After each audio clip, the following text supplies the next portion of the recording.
Do you know that the strongest people are not those who show strength in front of us, but they are those who win battles we know nothing about? Thanks for joining us again today on Let's Talk Charity.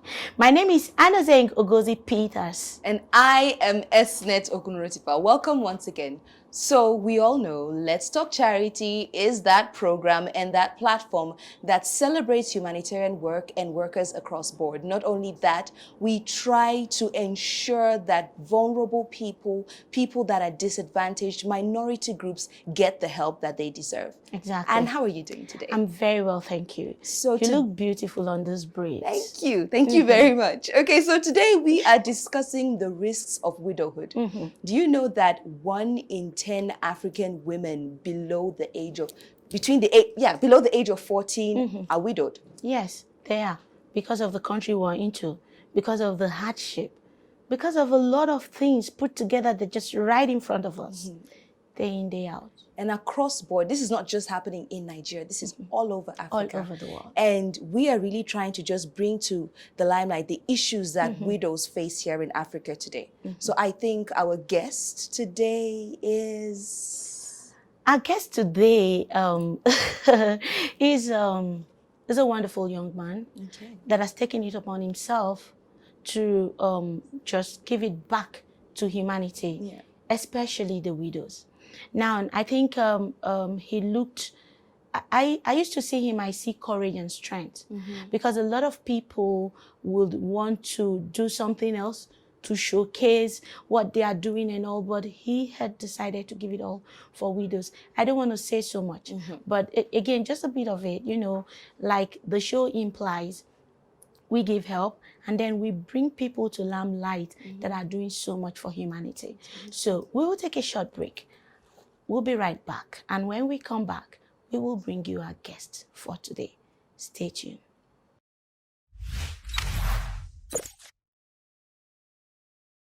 Welcome back to Let's Talk Charity. So before we went on the break, we were talking about a guest that was going to be speaking to us on the risks of widowhood. Muyiwa Kolade, welcome to the show. Thank you, Esnet, and it's nice to be on your show, Let's Talk Charity. Okay, so before we continue, let's just quickly look at the analysis and then we come back. All right.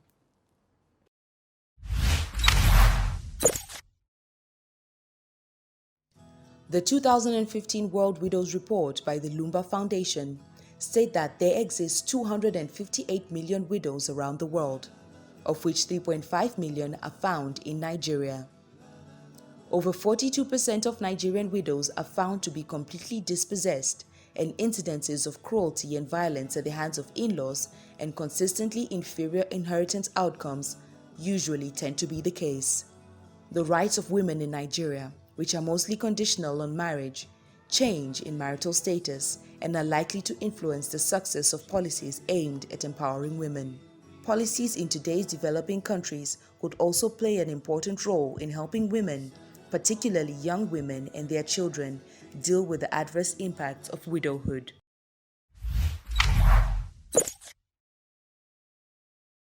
That's a lot of data that we just saw. And some of these figures are extremely worrisome.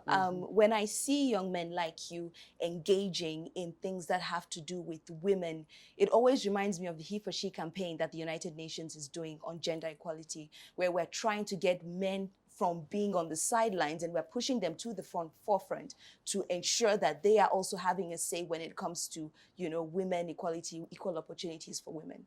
Muyiwa Kolade, what inspires you as a young man to engage in your NGO and to work with widows especially? All right, let me just set the record straight first. The common denominator that makes all of us human first is because we are first human before we chose gender or sex. And for the fact that a guy is doing something that relates with women or that a woman is doing something that relates with men does not necessitate that it's because they have a biased mind. So what inspires me is because, one, I'm human. And I'm just doing this because I'm passionate about the less privileged and the vulnerable in society. Especially people that live in outreach communities and the disadvantaged.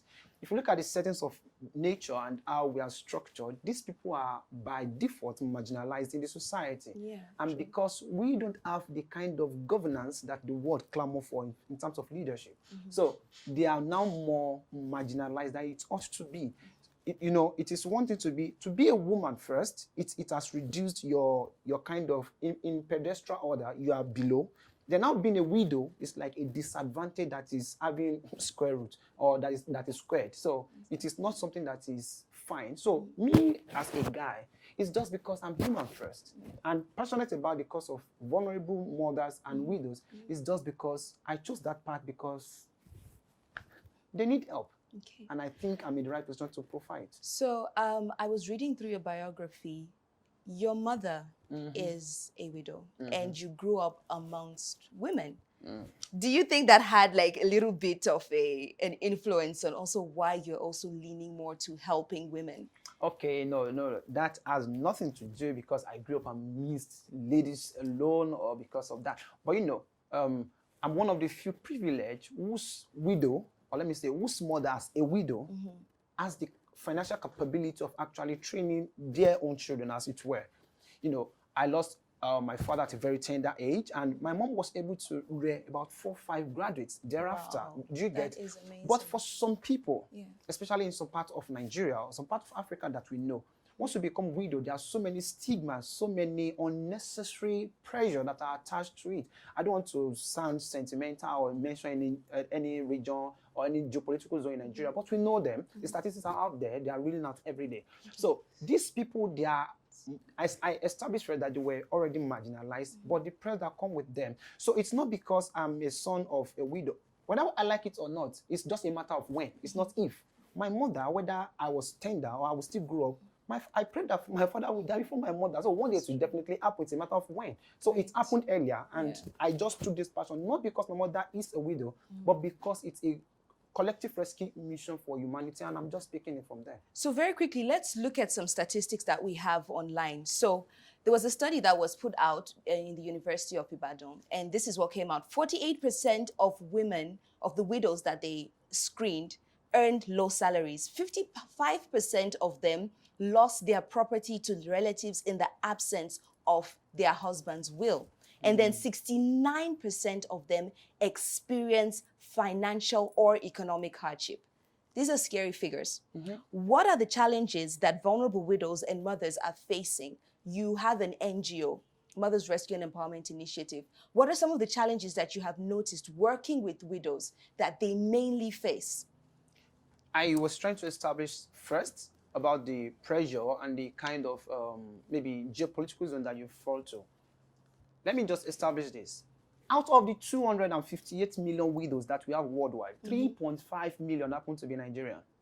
And it's one of the biggest in the world. That is trying to establish the fact that the poverty level, when you put it as poverty index of Nigeria, it's on a high. So if 3.5 million women in Nigeria alone are widows, and we have 258 million worldwide, and Nigeria alone is taking that larger percentage, just shows you the things that we are actually having and experiencing on day to day. Women, I think, why I'm just passionate about women is this, and especially widows. If you see a child that is lagging behind in education or that has nothing like every other person, if you have to trace that child back home or just to take time to examine such a child, whether he has a living father or mother, go and look at the mother. The mother must be deficient of something. Show me a good mother that is financially independent, and I will show you a child that is not suffering on the streets. So there is a direct link between a mother and a child. And if you say a child that is suffering, that indirectly or directly, if you trace the child to the mother, you will see that there is a gap there. So we are trying to empower vulnerable mothers and widows so that it has a ripple effect on their children, because we want to reduce the number of 13.2 million out of school children in Nigeria. That is the largest in the world. So we want to reduce that. And in trying to do that, we're not trying to just fetch the student out from the streets, but we're trying to see if we empower their mothers indirectly, we are affecting the children. Okay. So very quickly, when we come back, we're going to be analyzing the challenges that widows, particularly in Nigeria, face. Stay tuned.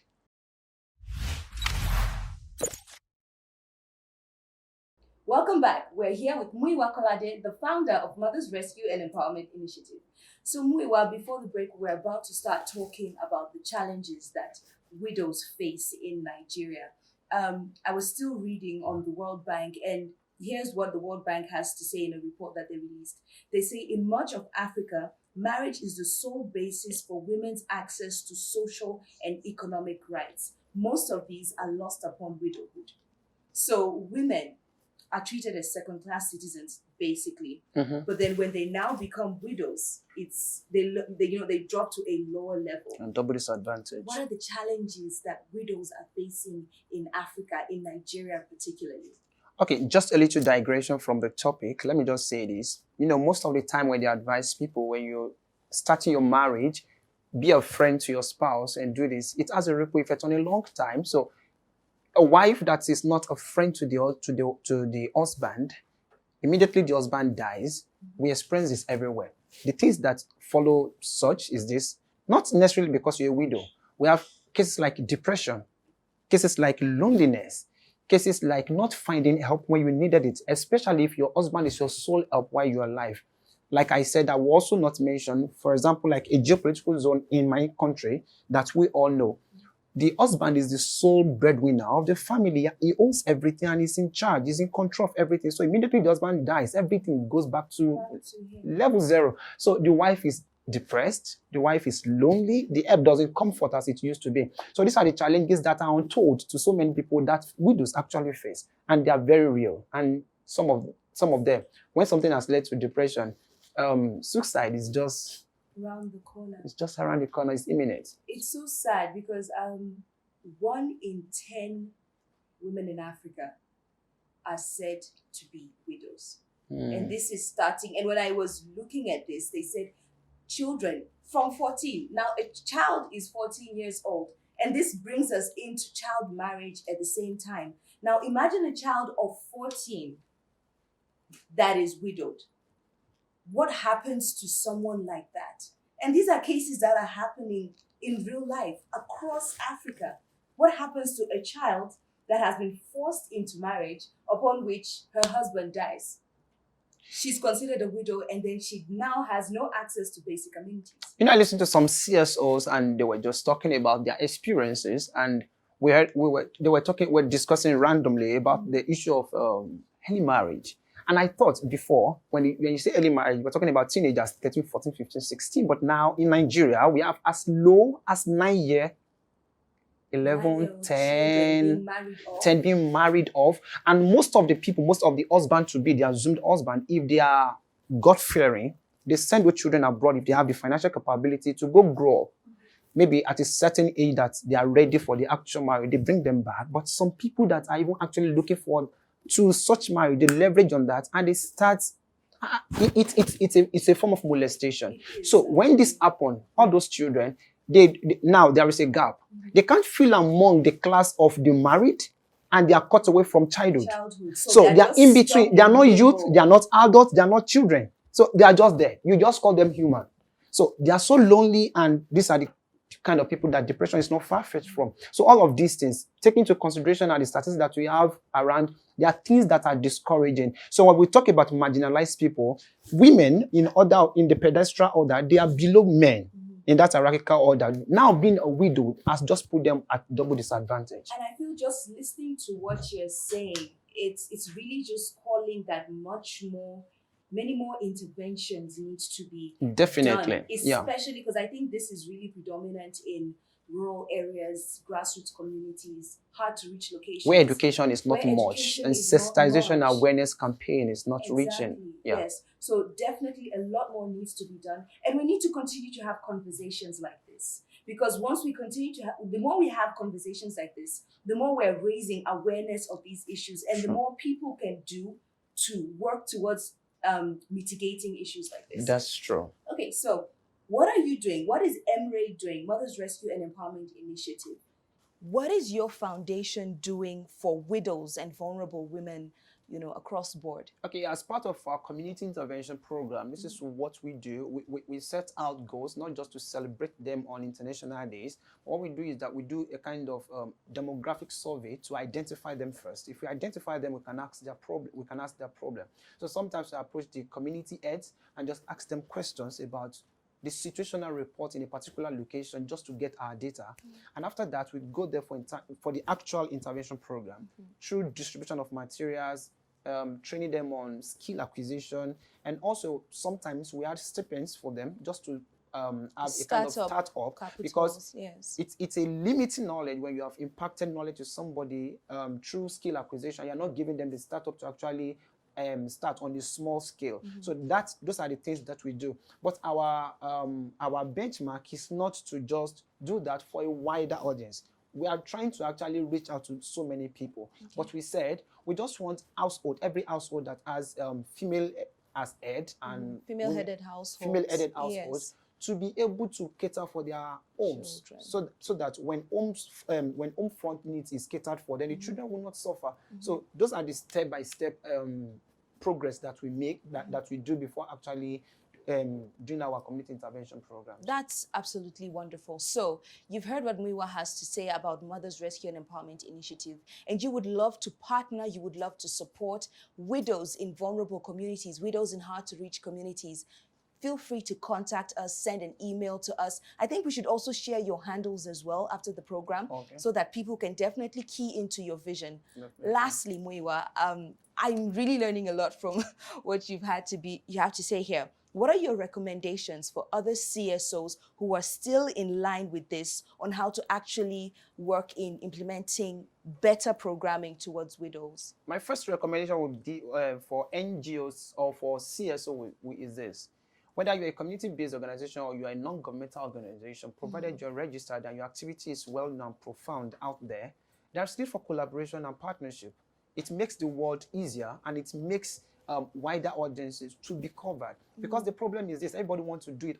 So when there is collaboration and partnership, it makes the work easier for people to do. For example, just like the Holy Book say, one will chase 1,000 and two will chase 10,000. Imagine what an organization can do to reach out to 5,000. Now imagine you are like 7 organizations working on a particular project to reach out to more widows. So it makes the work easier, and it makes partnership also effective, because you're all driving towards a common goal, and it just makes a lot of people to be reached out to. So that's one recommendation I will give. And also, two, we should not look at women as inferior, as we used to see them.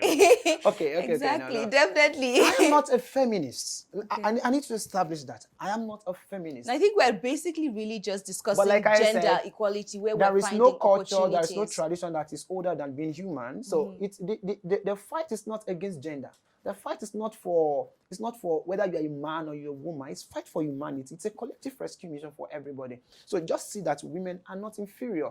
There is fight for equity now everywhere. It's part of the SDG goal, that's goal 5. So we are saying this. So if there is a need for anybody, especially the marginalized in the community, just reach out to them. In your small way, it may be charitable work. It may not necessarily be like a community-based organization or an NGO. Just be charitable work. Everybody's in need of something, because nobody cares how much you know until they know how much you care. So once they know all of these things, they want to appreciate you. So the little you can do as individuals, as corporate organizations, as agencies, as philanthropists, just do it, and everybody will see. Because the test of time, what they will remember you for on the long run, is not about the money you spend while you're on air, but the impact you leave in people's life. That is amazing. I know I've learned so much. Thank you so much for coming on the program. And I know a lot of people have really learned a lot from you. So, as is our tradition here on Let's Talk Charity, we have a little gift for you. Oh, thank you. We have our very famous, very rare Carry That pillow. And then we also have our beautifully packaged Let's Talk Charity. So anytime you're drinking your coffee or your tea, just think of Let's Talk Charity. So thank you so much. This is for you. All right, thank you. I really do appreciate this. It's always been a pleasure. I've always been an ardent lover and watcher of Let's Talk Charity, and today it's a privilege being on the show and on the program as a guest. So I just want to say to viewers out there, if you are watching this program, please keep watching Let's Talk Charity. It's provide to an help to the disadvantaged in the community, and also to showcase the impact of philanthropists out there. So thank you for watching, and thank you, Esnet. Thank you so much for watching. We'll be right back.